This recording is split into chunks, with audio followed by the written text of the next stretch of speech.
no worries. Good afternoon, everybody. Thank you for being out. We are about only a little bit less than a little bit more than a week out from election day. So that should be a really exciting time, but we know it's going to be the most busy because we have a lot of people that we need to talk to, that we need to turn out to vote, that we need to help them get their vote plans, and some people who are still making decisions about who they want to vote. So for those folks, I'm Summer Lee, and it has been my honor to serve as your congresswoman for the last year and a few months. I came in and I ran for Congress 2 years ago.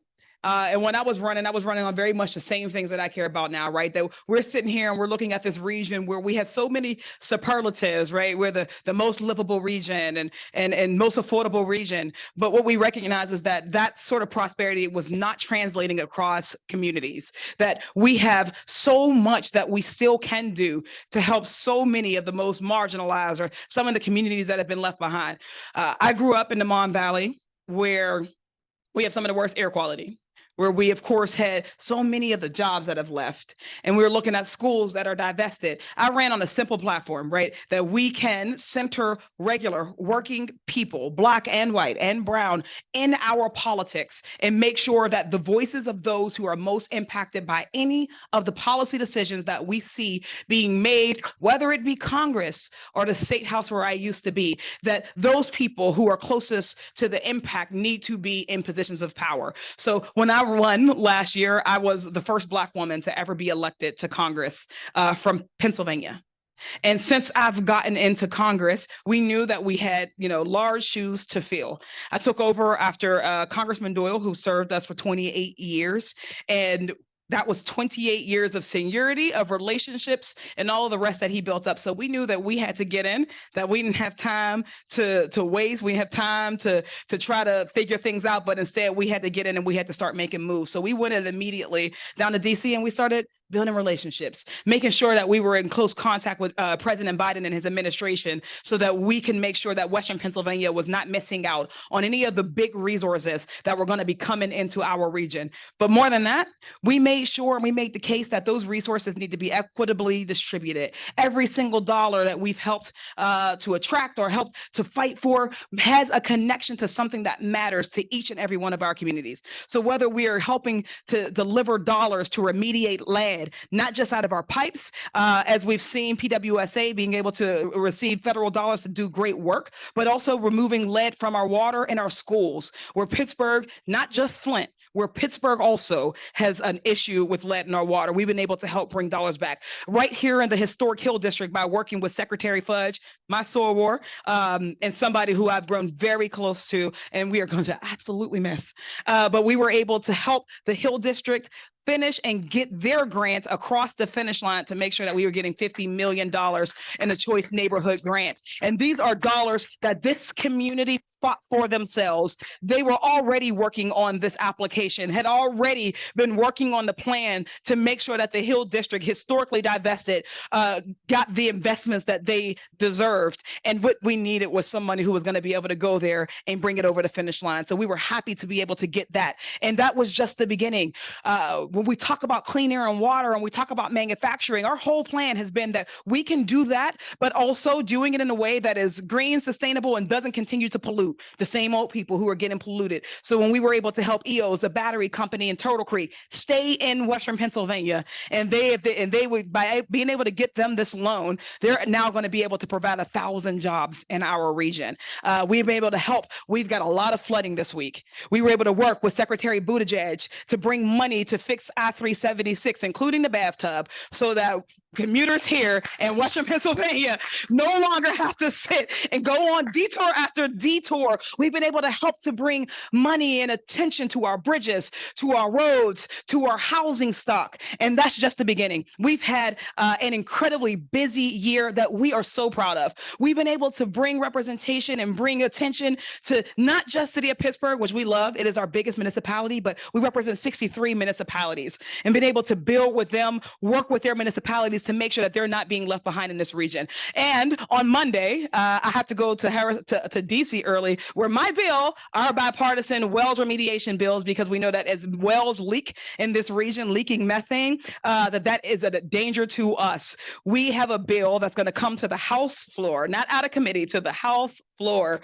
So hopefully on Monday, my first bill will be passed. So we are so excited about what we've been able to do. And hopefully, if you all are willing, we would love to continue to be able to do it. So I'm happy to answer any questions. But I just want to say that when, we in this next week, we don't know what ads are going to say, what people are going to say. But I can tell you, I have a positive vision for the work that we do. And that's all I lead with. But I will say, there are a lot of people who are going to say, oh, she doesn't work with Biden. She doesn't do this. She doesn't do that. What we're asking you to do is look at the record. Look at the receipts of what we've been able to provide. And we would not have been this successful if we weren't building those relationships, if the administration were not bought into the vision that we also have for Western Pennsylvania. And I think that's the thing that we should be most proud of, that even President Biden and everyone else in our federal government has looked at Western Pennsylvania. They've seen the demands that we've made. They've seen the changes that we've made by electing progressives up and down the ballot, and they are reacting and responding in kind. We can only do that when we are flowing in the same direction. So I hope that we won't lose the opportunity with the trifecta we have and more, right? To really actually have, for once, a federal government, a city government, and a county government that are all fighting in the same direction. We need to make sure that we're secure in that. So April 23rd, vote, tell your family to vote, make your vote plan. Are you going to vote in the morning? Are you going to vote after work? Are you going to walk to the polls? Are you going to take your grandkid? Let's make sure that we're helping all of our neighbors make those plans, because we are going to need high turnout. And then on April 24th, we start the fight to make sure that we do not go back to a Donald Trump presidency. Western Pennsylvania, Allegheny County is going to be the most important place. So let's get over this primary, but then let's make sure that we're doing the work that our country is going to need us to do. So thank you. Jay, this is your fault. You should have went first.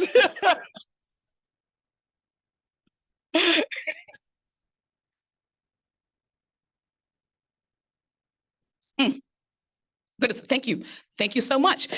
So when I think about how we kind of separate our different jobs, right? We have the job that we do down in DC where we're passing legislation. Obviously, we advocate for things, so many things that are most important for seniors. Seniors, and some of the things, the programs that benefit seniors most have been the things that have been most vulnerable this year under the GOP Congress and the GOP House. They've spent this entire year threatening to cut Social Security, Medicare, and those other earned benefits. That was the thing that they decided that they were going to focus on. So we have spent all year making sure that, first of all, we are protecting those earned benefits, that our seniors who are retiring, who deserve to retire in dignity, that they don't have to keep worrying about whether or not year after year they're going to lose those benefits. So that was the first and biggest fight that we were waged in and that we were able to contribute to, but also we were able to help through our constituent services.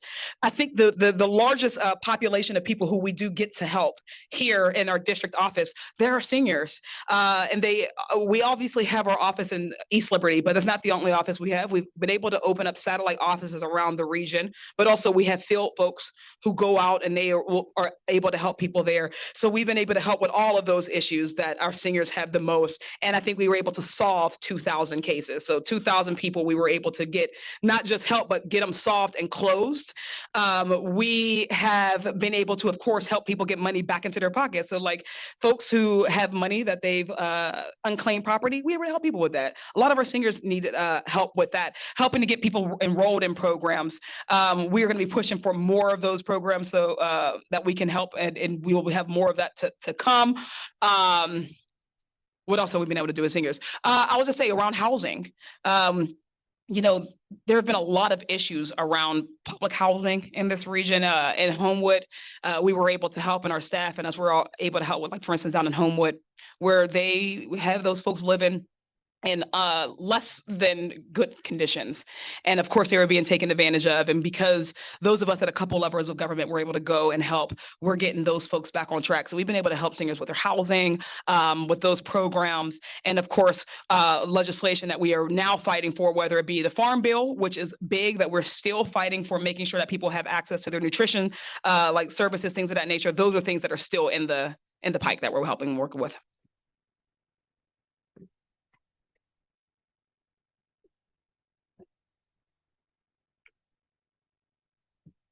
I would love to. Yeah. Yeah.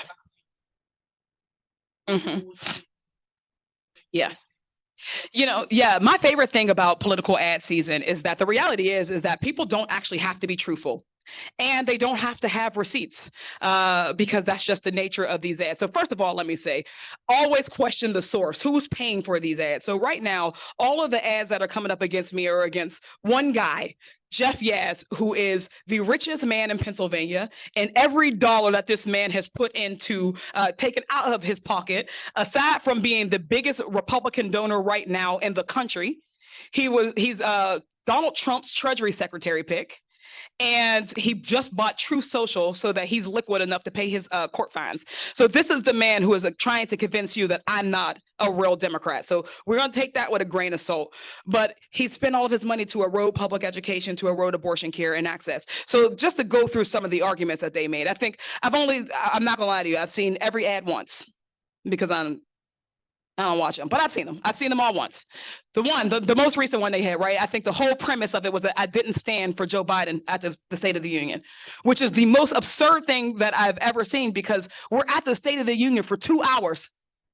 Hours. Are they trying to tell me that they sat on a camera and watched me for hours and counted how many times I stood up and clapped? Because I did that throughout the night. And sometimes I didn't stand up because we're standing up and sitting down and standing up and sitting down. So what they did was they basically found one picture of me not standing up and made it a political ad, right? No, they didn't take any of the pictures of me standing up and clapping. But they found one when I was sitting down and looking at my phone, like all of the other hundreds of people who were in that building. So that's one thing. The working with Joe Biden, right? There's never been a time. I think when you look at our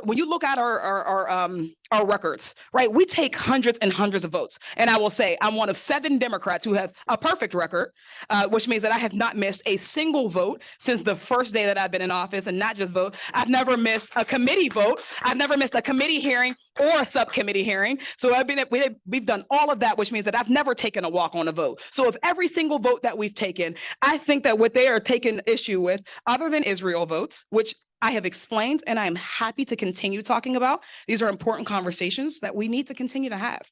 But whether or not the budget, a lot of people want to frame it that this was Biden's budget. This was not Biden's budget. That's just not how government works. Senator Costa can tell you that. When the Republicans run the House, that is a Republican budget. I voted no on a Republican budget along with dozens of Democrats. Similarly, I voted no on the Republicans' debt ceiling bill with not just dozens more, including the leader of our Democratic leader of the Appropriations Committee, who voted no on the debt ceiling bill. Our chairman of the Ed and Labor Committee voted no on the debt ceiling bill. And Democrats across the ideological perspective, from frontline members who risk losing their seats because it is a flip red to blue, all the way to members of the Black Caucus, the CHC, the Hispanic Caucus, and the Asian caucuses, members of frontline, members who are more moderate to members who are progressive. Because the reality is that we all knew when we went into that bill that it was not Democrats' responsibility to carry that bill, either one of those, over the finish line. But we know how to count. And what we did not want to do and what we should not do is we should never have unanimous Democratic consent for bills that cut programs that impact the most marginalized. We recognize that there are people and that it's always going to fall on the Democrats to keep the government open because the Republicans just are not responsible people. But when they are cutting programs, this budget that they on these ads say is a Democrat budget or Biden's budget, it cuts funding to the labor, to the Department of Labor, to the Department of Education. It defunded diversity, equity, and inclusion in Congress. It continued on with the Hyde Amendment that bars poor and working class women from being able to access abortion care with their Medicare. It did a lot of things that we did not agree with. If Joe Biden had a Democratic Congress, that would not have been the budget that we were voting on. And people who are running these ads are people who are running desperate campaigns because they want a position in government, but have never actually had to take hard votes. They've never been in the briefing room when we have to weigh which communities, which interests are going to be most impacted by these decisions. It's easy for them to run ads that erase all nuance. But I caution you all, because nuance is not the enemy of democracy, right? We must continue to be nuanced. It's actually not a bad thing to disagree with the president. And I disagree with the president far less than any of these ads would ever have you believe. I think we're now talking 4 votes, right? 4 votes out of hundreds. But the fact that we've disagreed with the president is the reason why he now has historic victories on eliminating student loan debt. It's why he now has landmark legislation, from the Inflation Reduction Act to the Infrastructure Act, pieces of legislation that are transforming the American economy and getting us up to scale, not just on our infrastructure investments, but on our climate investments. That's because there are people in our party who disagree with each other, who kept going back to the table, making sure that we had the best proposals, and we fought for the most that we could possibly get out of it. So no, anybody who's telling you that you cannot disagree with a politician, or that they would agree with a politician 100% is lying to you, because I don't agree with myself 100%, and that's just not real.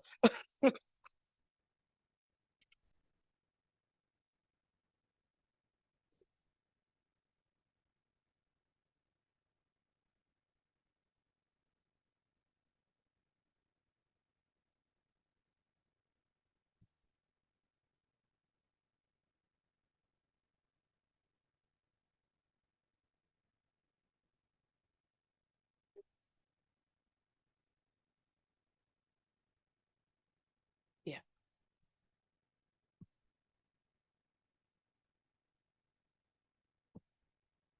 Yes, ma'am.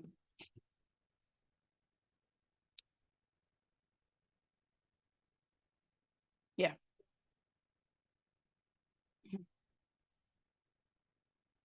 Yeah.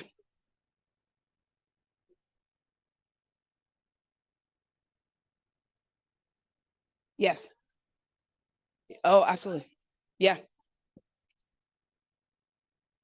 Hmm.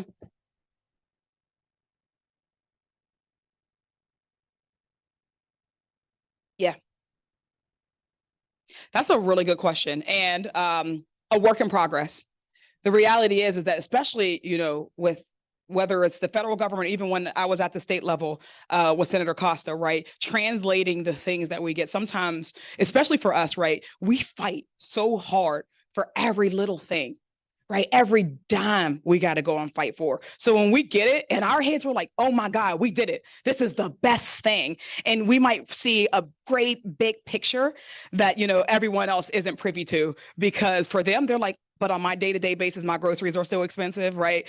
The bus routes are still being cut, right? How does that translate? So on the one thing, we have to always keep that in perspective, right? That even when we get big victories that feel like they're going to trickle down and help everybody, having just enough respect to recognize that everybody doesn't feel that at once. A lot of the things that we work on at the federal level are big, right? Because we control the purse, so we're bringing in dollars, resources that come in through some of the bills. Some of these dollars are really big, and they're going to be transformative, but sometimes they're not going to be transformative for the next 5 years, right? So even when we're talking about the clean air initiatives that we have, right, getting lead out of our school, right, that's a big thing. If an individual say, how did you help me, the answer might be harder to say. But then if you remember, well, you know what, your kid is not going to go to a school where we're worried that when they go to their water fountain and they drink water, that your baby's going to have lead poisoning. That's going to impact them for the rest of their lives, right? So it's not easy. It's not like a glamorous thing to say, but it's a thing that we know helps. With the housing, for instance, right? Bedford dwellings should have never gotten into that condition, right? Should have never been there. Um, and making sure that even when we get those dollars, that's just the beginning. What we now need to make sure is that we have a community process and community oversight, that every dollar that is going into building this, to building it out, is community centered, that it has the actual needs of the residents in mind, and that people aren't in the meantime being pushed out and won't then be able to even benefit when things are done. Or even that these dollars, the real purpose of the 50 million is not just to fix debt for dwelling, it's actually to draw down dollars, is to attract more dollars that are going to come in for the greater build out of the Hill District, which means that, while that's a good first step, and we don't celebrate our first steps because we take them, right? But we want to make sure that folks in the Hill District don't just get housing in the future, but like that it's connected to the grocery store that comes, or it's connected to, the additional bus routes that are going to come, or people who are going to come back in. So we got more work to do. With the jobs, it just makes me think that, yes, we are able to help get those jobs, but advertising them is still an issue, right? Making sure that people know about opportunities that exist that we've been helping to pitch into or create.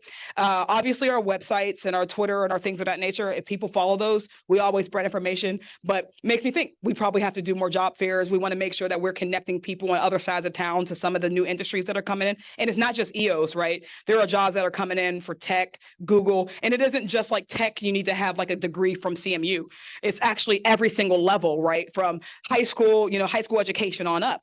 But a lot of people don't know that those jobs and those opportunities exist. So you're right. We have to do a little bit better about making sure that people know them here, right? And everywhere. So we'll be brainstorming, and we might reach out to you to figure out how and who we're missing and how we can get to them.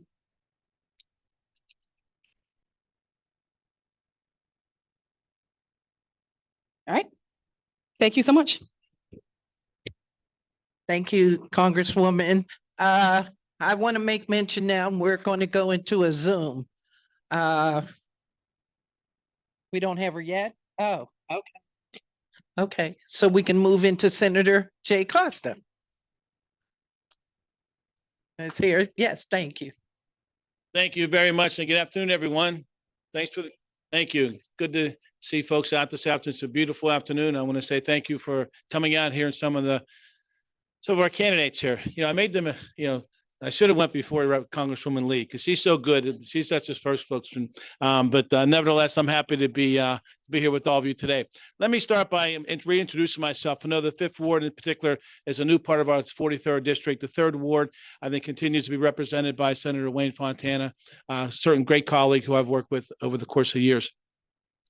I serve as the Democratic leader in the Senate, which means the other 21 members have elected me to serve as the leader, the floor leader of the Senate, but also working on a number of policy matters as well. So I'm the person from our caucus, along with my colleague, Senator Vince Hughes, and a few others, who really manage the activities as it relates to the policy matters that take place over the course of the time we're in Harrisburg. Also, budget matters, working closely with my colleagues on the other side of the aisle, working to ensure that in the past 8 years, working with Governor Wolf, and now the last year and a half with Governor Shapiro. It's been a great experience, and I've been blessed to have that relationship and be able to do that. It allows me the opportunity to be at that small table developing policies, many of the things that Congresswoman Lee talked about. Many of those areas we're working on here in the state of Pennsylvania, and it's the partnership that we have with the federal government that has really positioned us extremely well to be able to have a surplus in the general fund budget of $7 billion in our rainy day fund, and another $7 billion in our surplus fund that we have, for a total of $14 billion. And I would tell you, things are doing okay in Pennsylvania. We expect to have another $500 million in surplus revenue just from this fiscal year alone, from the tax revenue we're collecting. So we're well poised to be able to make a lot of positive investments across Pennsylvania. The frustrating part, as a member of the Senate, as I mentioned to you, there are 22 of us. There are 28 Republicans, and they control the process. And it's frustrating when we're not able to address the issues that are important to certainly to the people of Pennsylvania, that they want to see us address, both on budgetary matters, but also policy matters as well, which are a significant number of those that we have been trying to get across the finish line. Our state house, led by Speaker Joanna McClinton, they have sent this over, as she told us yesterday morning in an event, 263 bills came from the House of Representatives in Pennsylvania over to the Senate. And guess what percentage of members are still sitting in the committees? Probably about 98% of them still sitting in committee. They're important issues that people want us to talk about. It's about minimum wage, certainly, which we have to address. We are an island among states. I mean, you think it's an embarrassment, quite frankly, that we're at 725. And I think the closest to us, I believe now, is like 975 or 1045.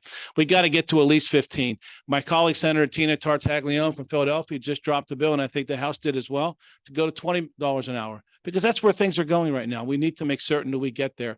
But it's an embarrassment we can't get Republicans to address it. We also talk about a number of other things in the workforce, talking about making investments in workforce and community development. We have the opportunity of working with Governor Shapiro, who's put out a really bold plan to make investments in Pennsylvania, $500 million into sites. We have a tremendous number of sites, particularly here in Allegheny County and across Western Pennsylvania. These old sites that really need to be cleaned up. Being able to create them, as they described, as mega sites, being able to get folks to want to come here, that they have a pad ready site to go forward with. It has electricity, it has the water lines and the like. That's what we have to be able to prepare to be able to draw these companies to come to Pennsylvania.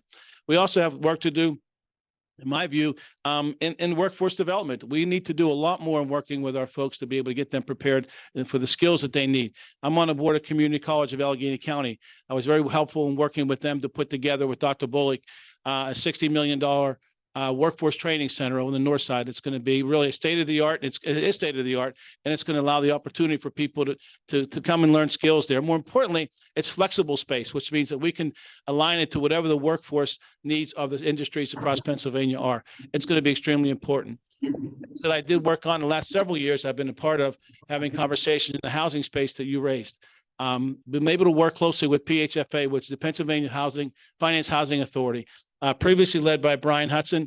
Work closely with him on a number of projects here, some in this neighborhood right here, making sure that we're able to provide with a 9% affordable housing units for so many people across Pennsylvania, but more specifically in Pittsburgh and Allegheny. We were successful in getting 6 projects here last year, which is unheard of because we work closely with them. I work closely right up the street here with Nate Bowe. You guys know Nathan Bowe, making sure we got that project. That was like a 7-year project. It was stalled, and we were able to get it across the finish line. I'm working right now with Derek Tillman to do Fifth and Dinwiddie to get that across the finish. Another project that's been sitting for years.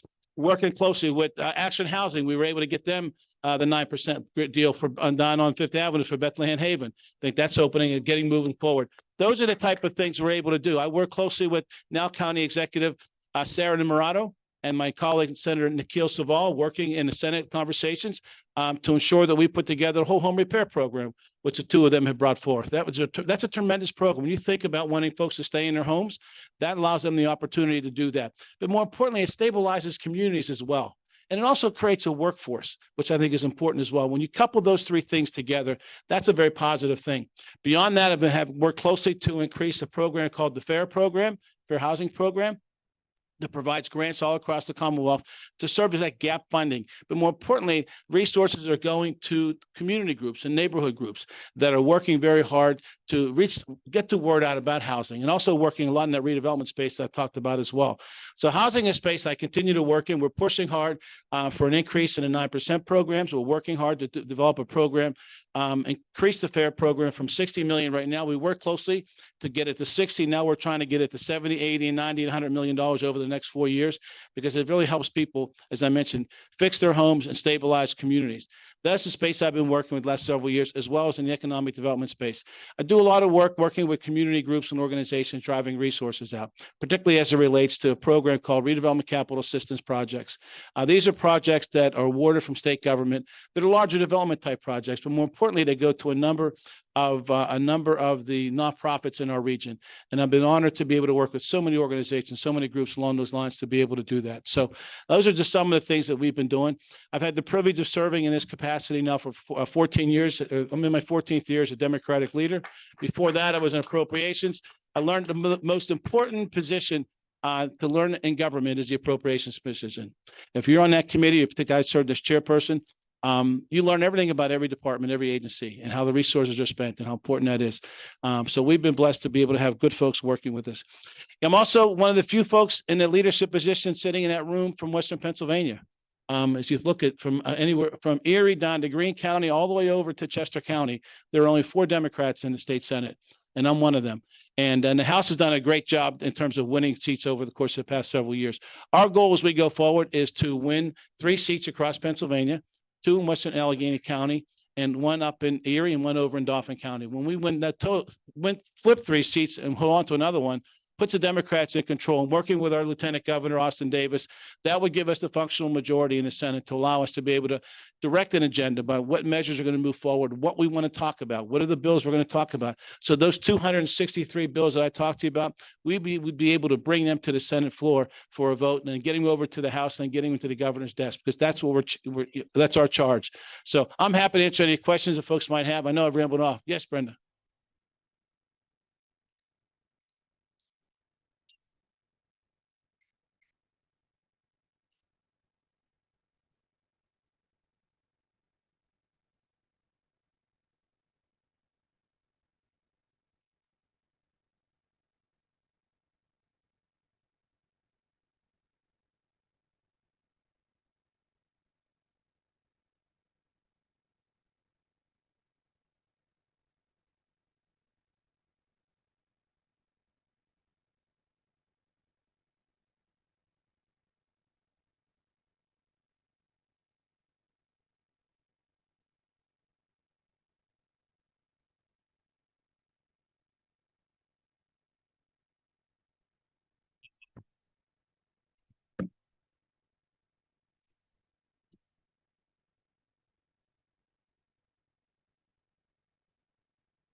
There's no question. I think we do have a nursing home and personal care home and assisted living home, sort of what I'll call shortage in terms of having available spaces for folks.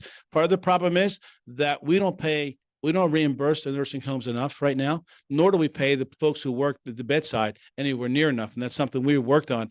I work closely with SEIU and also the nursing home community back in 2022, when we were able to pass a budget that provided for rate increases to be able to retain and recruit people to work bedside. We also addressed at the same time the regulations, the hours that they had to put in.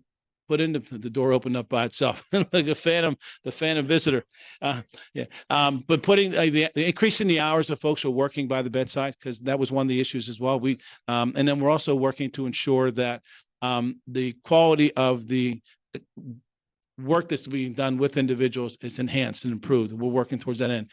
It comes down to resources. Both sides say they don't have enough money to be able to manage them, so they're closing down units, and that's part of the problem. But streamlining the process, there's no question when you go, I think you still probably go through the AAAs here in Allegheny County. It's a lengthy process. It's one of the most complicated process because in some instances you're dealing with the Department of Aging, you're probably dealing with the Department of Human Services, and maybe Department of Health. All three of them have an input in that discussion when it goes from assessment of the individual, what kind of care they would need, or the level of care, or what they're going to pay them, and then the complexities of how much we receive from the state. And the Medicaid, we get both state and federal money. So all those factors go into that, and it is a very complicated and protracted process that I think we need to do more on. But I know that we're continuing to work there. We've done things with our seniors to try to keep them in their homes as best we can. The life programs, if you're not familiar with the life programs, an extremely positive and good program where the owners of the life program take on all the risk of the folks come to them on a regular basis. They take care of them and they bring them to a location, and they're responsible for their healthcare needs. They're responsible for their doctors. They run the risk if they have to go into a nursing home or if they have to go into a hospital. But they too are not getting reimbursed at a rate. They're starting to make it difficult to survive. So there's a lot of work we need to do in that space. And I know that that's something that's a focus of the governor. He came out with the Department of Aging, came out with a new aging plan going forward that talks about a lot of these things that you just talked about. Yes.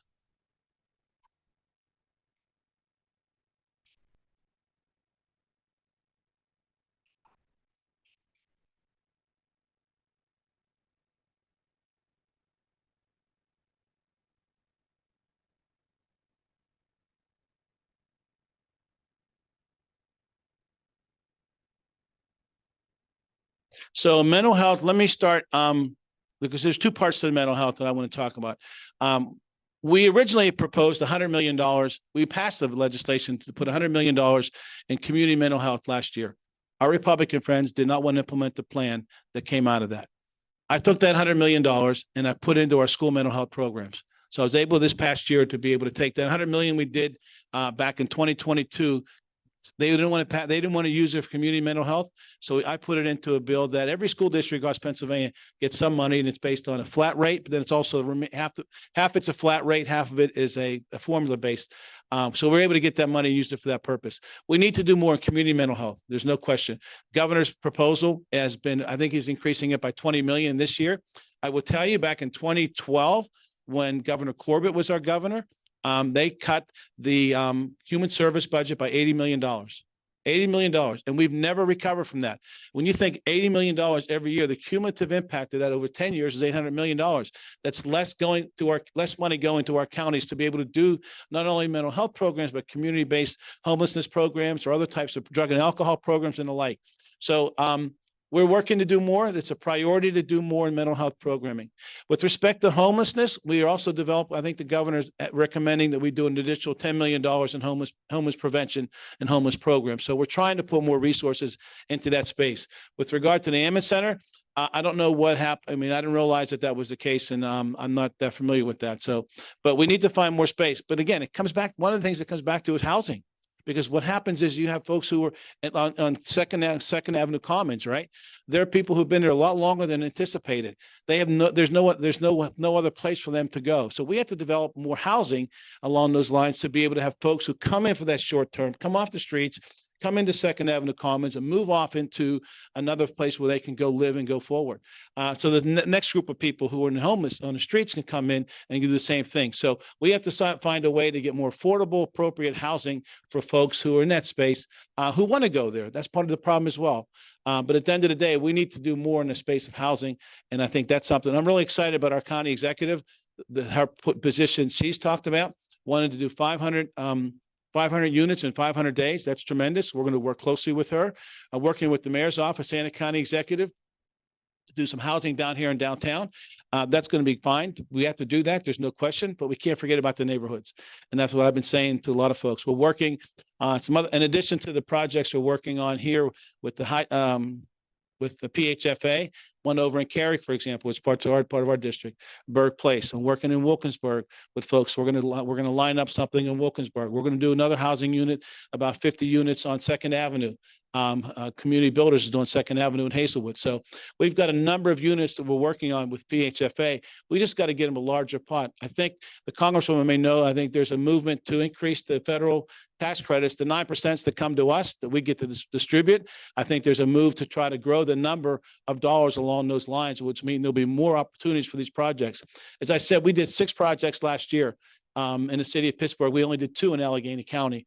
We should be getting at least 4 or 5 in both the county and in the city to be able to have a sustainable number of units that people can move into. And it's not all senior housing.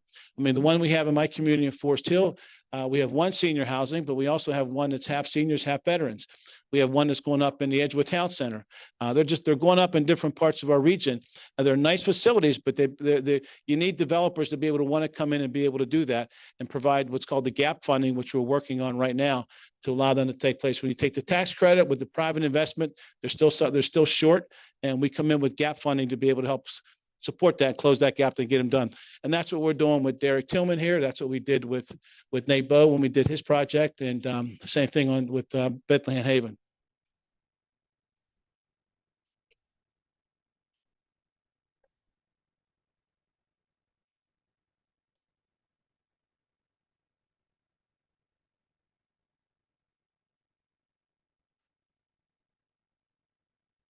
No, I think what you're seeing is some of these places are providing what I'll call wraparound services.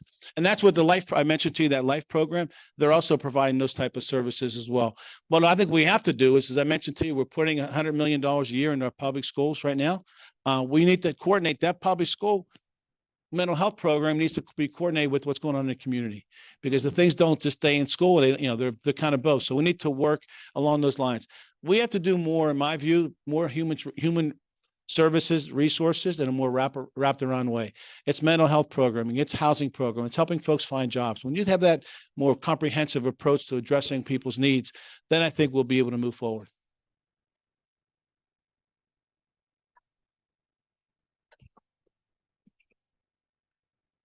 Yeah, those are life skills. And I agree with you. Those are life skills that we have to work with folks on, particularly our young folks. I think it's important to get them to appreciate and understand how that's done. That's part of the things that I think we have to work on as we go forward. Any other questions? So thank you very much for the honor of representing.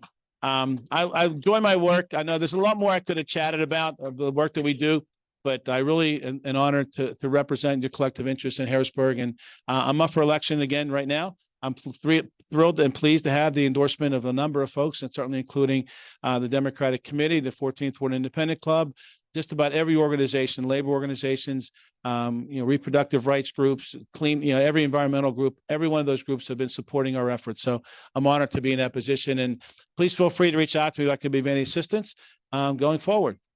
So thanks, everybody. Yes, thank you, Senator. Again, applause for Senator Jay Costa. I see Congresswoman Summer Lee has left the building. So we're going to move right into our Zoom. I believe she's in the waiting area. Kara Bradford Gray, who is running for Attorney General. Hey, can you hear me? Can you hear me? There she is. Hey there, can you hear me? Give me a thumbs up. I can't really hear you. All right. Well, I want to say thank you for giving me the opportunity. As you can see, we're on the road, coming from Center County, headed to Harrisburg. So I am so sorry I could not be there physically. Uh-oh, let me see. Is that, tell me when to go, if I can see anyone. No, it's not that. Can you hear, am I good? Can you hear me? Yeah. All right. So I just want to say hello. And you see, we are on the road again, traveling from Center County to Harrisburg because we really want to connect with everybody and let them know what this is about. And so I just thank you for giving me the opportunity to come onto this Zoom and introduce myself, but also introduce the vision that I have for this office and why I'm even stepping into this. First of all, I know the role of the Attorney General and its opportunities and responsibilities to really tackle issues that people are dealing with head on. I'm glad I had the privilege of listening to some of the questions that you had by State Senator Costa, because this is exactly why I'm running for a role that is not only uses its legal resources to solve problems, but it's immense opportunity to build bridges and collaborate with people so that it can make sure that whatever we have access to, you have access to deal with the issues within your own communities and in your household. Right now, the role of the Attorney General is stepping into areas where people have been hurting for very long times and no one to turn to. And I'm here to tell you that I see so many of the problems because I've been closely connected with them. I know that we can do so much more in offering people financial protections and financial opportunities. Right now, people are being price gouged out of their own lives. Life is too expensive, and attorneys generals can do more to make sure that people are getting a fair shake with just their life. For instance, we are now paying 3 times more for insurances than we should. And there are a lot of people getting away with price gouging that. As the lawyer for the state and for the people, I will make sure that our business practices are fair and market value, and we are not taxing people for being poor or taxing people for having a certain demographic that we know that happens. It's expensive to live life when you're poor. And many people exploit that, and we need an attorney general that's going to hold them accountable because they can see it and they deal with it. But also someone that's going to make sure that the community is protected, respected, and connected to the office. But another area in terms of wealth opportunities, the attorney generals are stepping into. And there's a wonderful young man right in the Pittsburgh office that does financial protections. He came into Philadelphia and sued banks for modern day redlining when they wouldn't give people access to wealth so that they can improve their homes, so that when their areas were being gentrified or green areas were coming into their homes, they can improve their homes and improve the value and the equity into their homes so they can continue to have generational wealth and make sure they use that for the betterment of their families. This is happening to us. People are being priced out of housing, and it is something that has gone unchecked, and unaccountable. There are a lot of people buying up houses across the neighborhood. They're buying them up cash, priced out, and no one is holding them accountable because they are going beyond market value for rent. And sometimes every year they go up with no regulation. That regulatory practice will not go unnoticed under my watch because I know how much people are struggling just to maintain a stable household for them and their children. But there are so many other areas that this world can go into that it's already set up to deal with.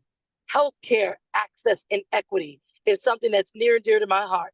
As a woman and someone who has been told that I may have to ask for permission on what to do with my own body, because at the time that I'm making those decisions, I had poor health care leading up to it.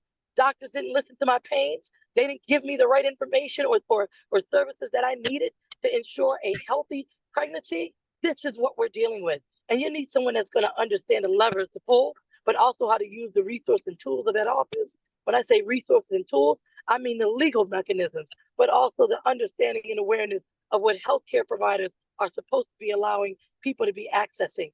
You cannot deny someone services based on a pre-existing condition. And this happens every day in our healthcare system, because there are many people that come with mental health issues that are denied treatment, that come with addiction issues that are denied treatment, or that come with physical disabilities that are denied treatment. That will not happen. And lastly, I will say this: we are dealing and struggling with a violence epidemic that no one seems to understand how to infiltrate. And when I say epidemic, I mean it has become uncontrollable because access to weapons are beyond repair. We have allowed the people who have the ability to buy and sell guns to shuffle those guns into our communities, exploit these young children recklessly, and we're not holding them to account the same way we are the kids on the street corner making stupid decisions. It is time to do a better quality check on who has a license to sell and deal, to understand exactly what their practice has been, to understand exactly who they're selling to, and are they following the common sense gun laws we have on our books. And if they are not, they are going to be held accountable. There'll be no refuge for anyone who puts a gun in the hand of a child. And that is what's happening time and time again. We also need to urge business owners, product manufacturers, to do more when their product has become a nuisance to our communities. They can do more to implement technology into their product, which is high power machinery, and that unfortunately we have a right to bear arms. That is there. And unfortunately, those rights to bear arms includes these high powered machines. But that's not the end of our story. We may not be able to overturn the Second Amendment or get more people in to have a guts and heart to do what's necessary. But we can make sure we push on these manufacturers and file lawsuits when your products are an attractive nuisance. And when your products become a nuisance to our departments, harms and carnage that is caused by your product. So I will be turning that understanding and awareness that there is people. And if they don't do it, we will have to sue them civilly for knowledge of what they can do to help us and not taking advantage of that. It costs $6 per gun to implement micro stamping technology. That is where the bullet that comes from a gun is stamped with a serial number. The police know exactly what gun that came from. That way they can solve crimes more effectively, expeditiously, and we don't have to worry about, is the perpetrator still running around here ready to do the next kill, because we haven't caught them. It is time for us to be smart on our initiative, not only to deal with reducing crime, but to improve the qualities of life of everyday working class people. And you need a leader that has been tried and tested and that has stood up for the public time and time again, that will make sure that I use all of my legal acumen, prowess, and my personal understanding of life and how people fit into it to do everything I can to bring resources to your purview. I want to thank you so much for giving me the opportunity to speak, and I take any questions and welcome any questions you have. You have to excuse my voice. I'm slightly getting it back, but we've been running around this state showing people who we are and why we really care about really using the role and the law to make sure we solve problems for now, but of course, in impacting them for years to come. Thank you again.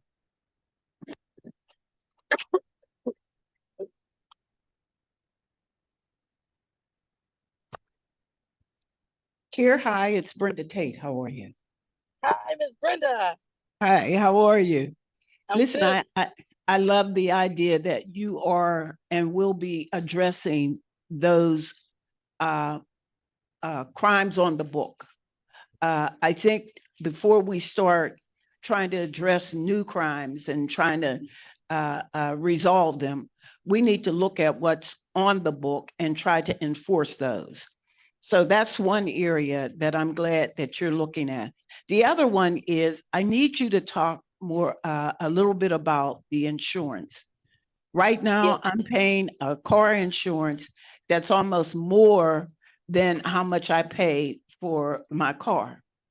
So, what and how will you address that with these insurance companies? Every week, it appears that they're going up. That's a great question, and I thank you for that. Hold on a So, sec. okay.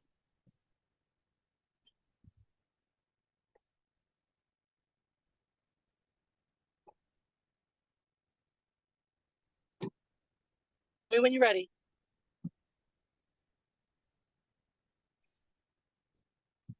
We're ready. You ready? Okay. So, Brenda, your question is so spot on.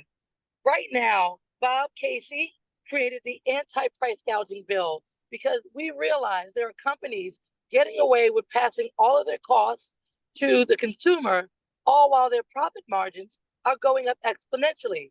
And attorneys generals right now are paying more attention to insurance companies who are raising rates beyond compare.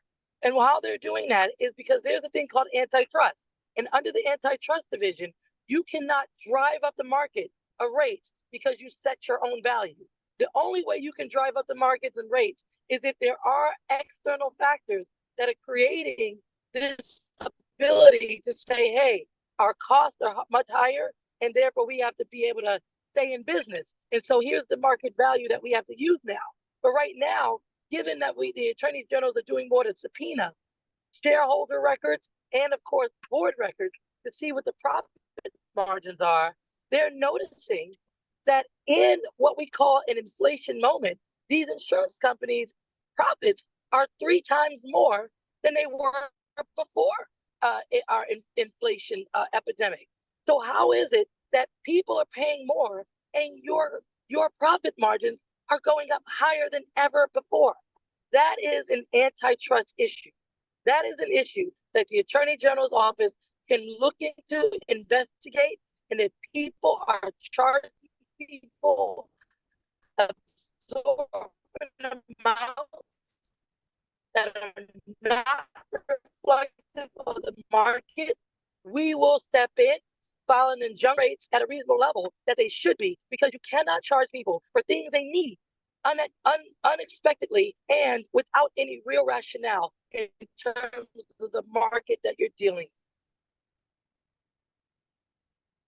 And this is a new area that attorney generals are stepping into. It's not something they couldn't before, but it's something that's being brought to their attention more and more because insurance companies have gotten away with this for far too long. We are now out of the pandemic. We're out of the epidemic.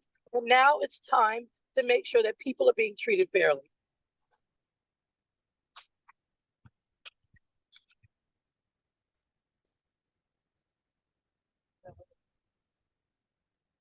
I'm not sure if there's any other questions. Thank you, Kara. This is Carmen. Thank Can you hear me? Carmen. Yes. Good I to can see hear you you. again. We appreciate you taking out the time to be with us today. Oh, wow. It's my pleasure. And I'm sorry I had to do it from the car, but we are rolling back and forth. But I really appreciate you giving me this option. I really do, because more people need to know there are good people that really want to do this job. We care about people. I am one of those people that I wish that someone cared about my life enough to step in when they have the ability and use the law accordingly to protect me. I will do that for families because I want that to be done for me. Thank you. Thank you. Thank you. Thank you. Yes. Anybody else? No other questions? Thank you, Kara. Safe Thank you, travels. guys. Thank And you. we'll You have see a you at the wonderful day. victory party. Yes, come on. One Pennsylvania. We're going to say one Pennsylvania. And I'll One say this. Pennsylvania. Yes, yes, That yes, Brenda yes. Tate knows we work with everybody. And I've worked Yes. with her. You've got a fine woman over there. So thank you very much for giving me the opportunity. Okay, thank you. Thank you. Bye-bye. Be careful. Safe I travels. will. Okay. I'm going to invite Third Ward Chairman Fred Wilburn up front, which he never wants to be called.